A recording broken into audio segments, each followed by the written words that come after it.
The film industry had its biggest night of the year last night.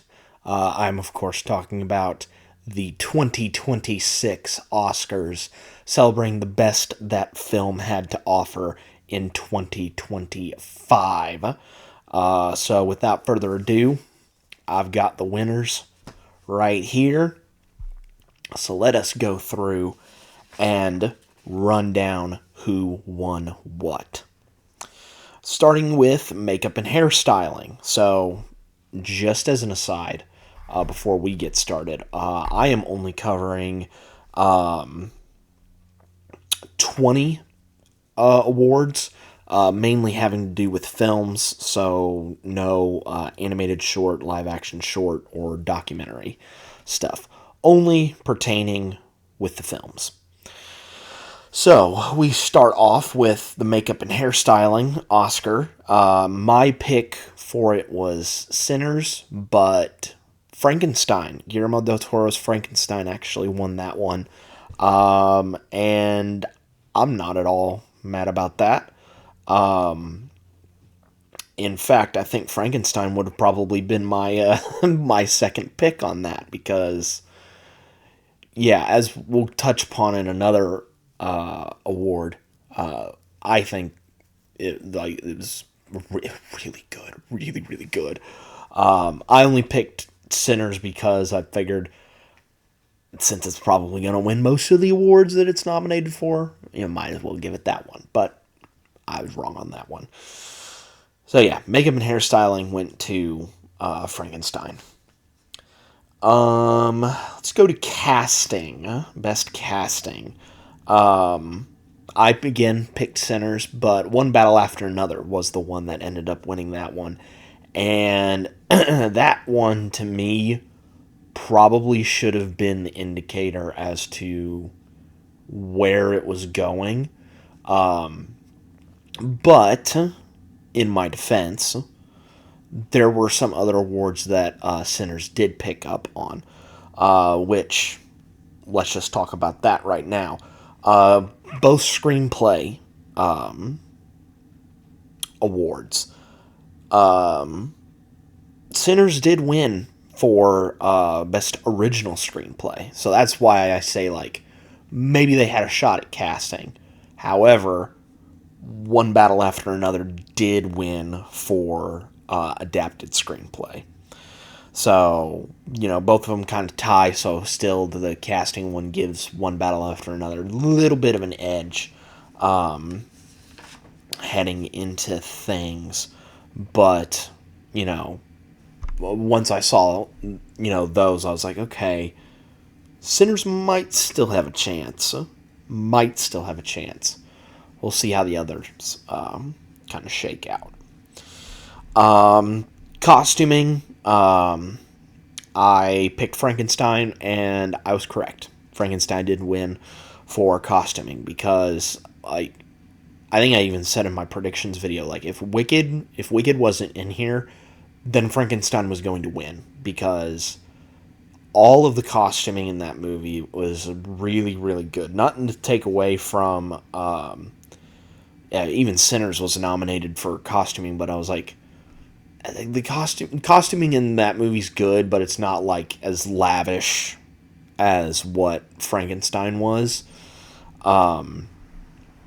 So that's why I kind of gave Frankenstein the edge on that one, is because they had the more lavish and very eye-opening costumes for that movie. So that's why I ended up picking it, and my gut feeling was correct on that. Let's head over to the more behind-the-scenes stuff. Well, costuming is behind the scenes, but let's continue down the road of behind the scenes. And let's go with production design. This one I had picked Sinners for, but once again, Frankenstein got the win on that one. And again, I'm not entirely mad about that. I say not entirely mad. I'm not mad about it. Let's just say that. Because after watching it again, it's like, yeah, the production design for it is really, really good. Like the old London, how they made old London, even for like the little shots that we see of it, is really, really good. Victor's lab and whole castle in general is also really, really good. And it's just, yeah, I completely understand why Frankenstein won that one. Um, Editing. This one I had picked Sinners for, but it was One Battle After Another that ended up winning for that one. So again, gives it just a little bit more of an edge. But I still was holding on to hope that it would nab two of the later awards that it would get. So I wasn't ruling it out quite yet. But yes, the lead did push out for One Battle After Another on potentially winning Best Picture on that one. Going to sound, this one was also a bit of a shocker to me. I had predicted Sinners, but it was actually F1 that won for Best Sound. And after I had rewatched it for the Oscar marathon that I went to, the second day of it, I completely understand why they went and picked that one to win for Best Sound. Especially because the one scene towards the tail end, what I'm calling the flying scene, where it's just shots cutting back and forth between what Sonny sees and then the track mixed in with Zimmer's awesome music. Like, yeah, I completely understand why that one won in the end. Keeping with kind of sound, hearing, score. I had picked Sinners, and Sinners won.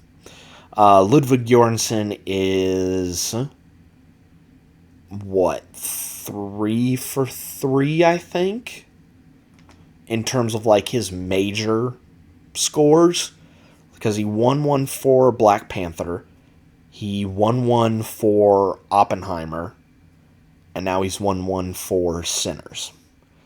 Unless he was nominated for one for Tenet, then like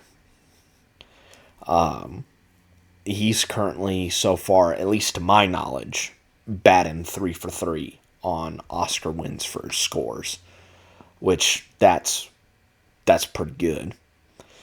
And that kind of segues us into Best Original Song. I'd predicted Golden from K-Pop Demon Hunters, and that was the one that indeed won. Yeah, I don't think there was even a close. I don't think that one was even close. I would say probably if there was a second, it'd probably be I Lied to You, the song from Sinners. That would probably be second, just in my opinion anyway. But yeah, Golden I think was probably going to be the clear-cut number one on that one. Visual effects, again, I saw clear-cut number one, and that was Avatar Fire and Ash. And Avatar Fire and Ash won for Best Visual Effects. Cinematography, I had predicted Sinners, and Sinners indeed won for Best Cinematography. Again, I think I gave the edge for Sinners just based off of the long oneer that happens in I Lied to You that was shot in, well, the first time that I had saw it, it was shot in, or they showed it in 70mm IMAX, which that whole sequence, absolutely amazing. And I think that was probably the reason why it won that Oscar. Alright, so let us get into some of the big bigger awards here. Starting off with Best International Film. If you guys have already seen my review for this movie, you will already know that it had won Best International Film. I'm, of course, talking about Sentimental Value. I had predicted Secret Agent, mainly off of the strength that Wagner Moura was nominated for Best Lead Actor. And granted, also, when I made these predictions, I had not seen both of them. Having now seen both of them, I think, yeah, Sentimental Value. If I had seen both of them before I had made my predictions, I probably would have picked Sentimental Value. Just because the movie is so just heartbreaking, but yet so moving at the exact same time. Again, go check out my review for that movie to hear my full thoughts on that movie, and how really, really good it was.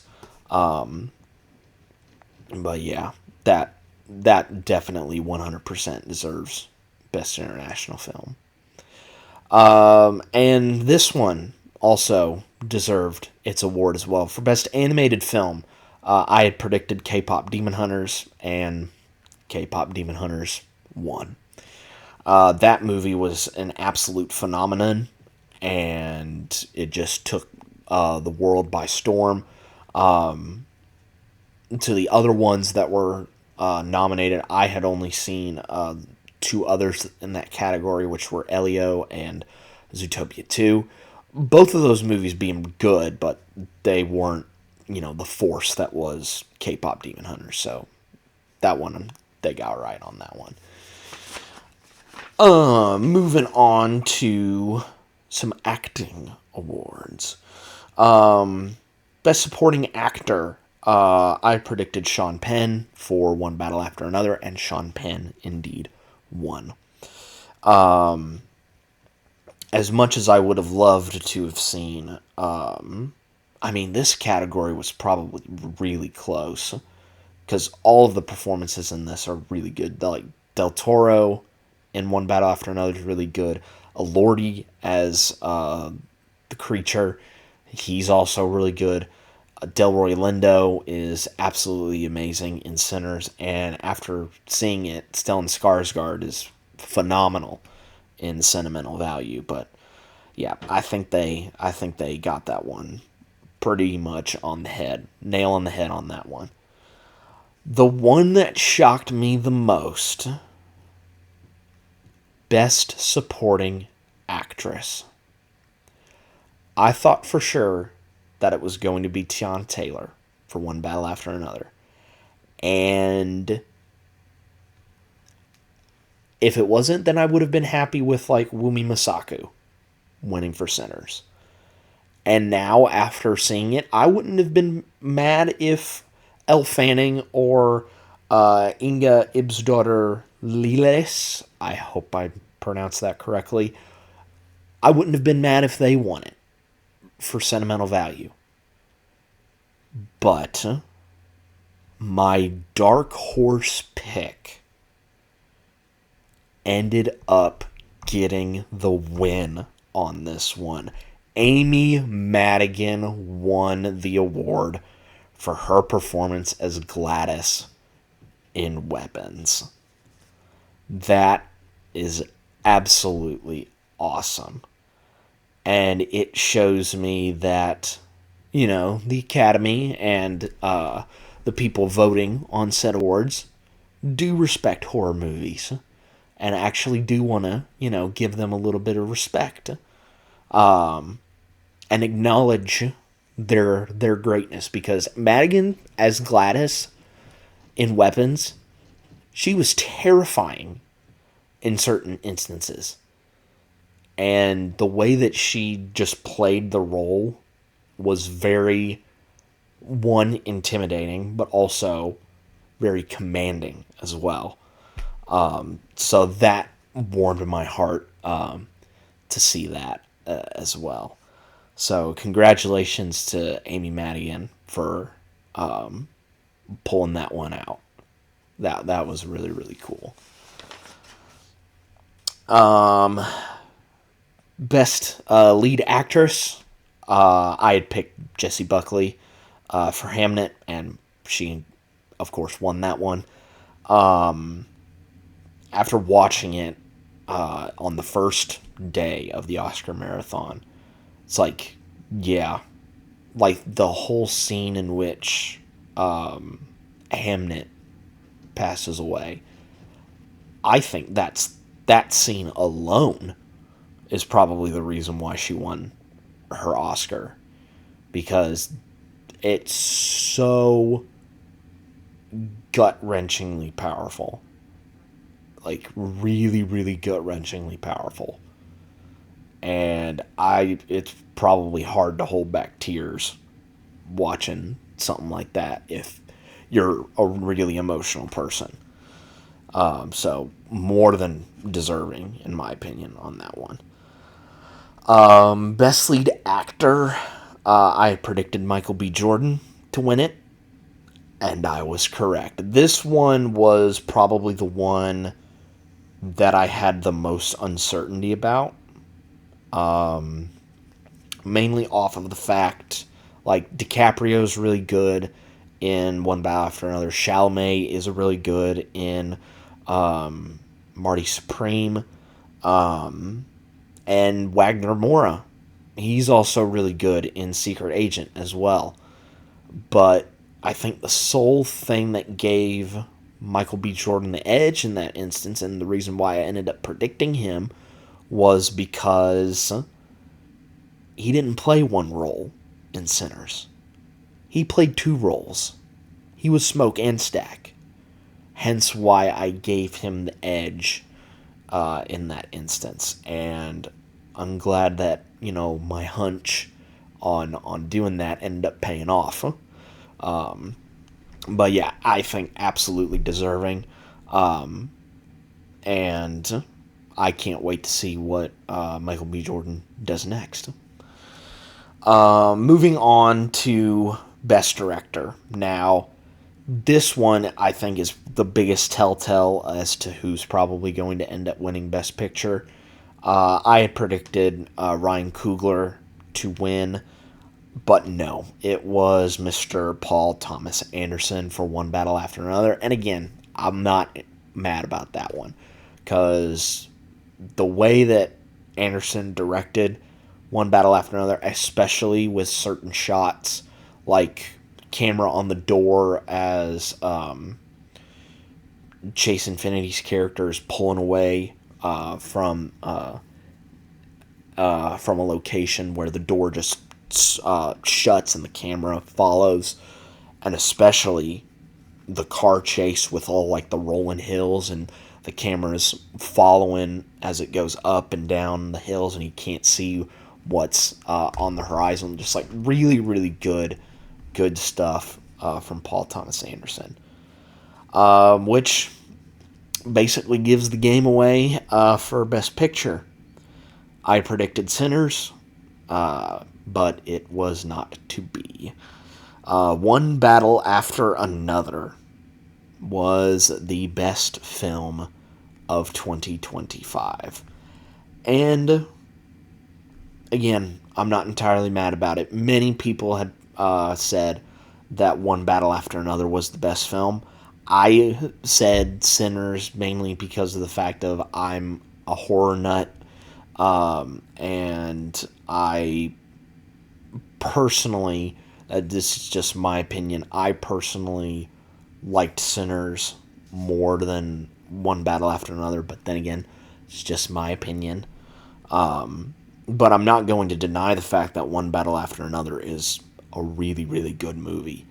And really, really great performances all throughout the cast on that one. And it's really, really good. I'm not mad at the fact that that won for Best Picture. So let us break it down.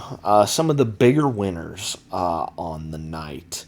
So as a reminder, Sinners broke the record for most nominations for a single movie with 16. It ended up winning 4, which were score, cinematography, original screenplay, and lead actor. Those were the 4 that it won for. With One Battle After Another being nominated for 13 and winning 6, which was casting, adapted screenplay, editing, supporting actor, director, and of course, Best Picture. Frankenstein also didn't do too shabby either. It was nominated for 9, ended up winning 3, which were makeup and hairstyling, costume design, and production. Other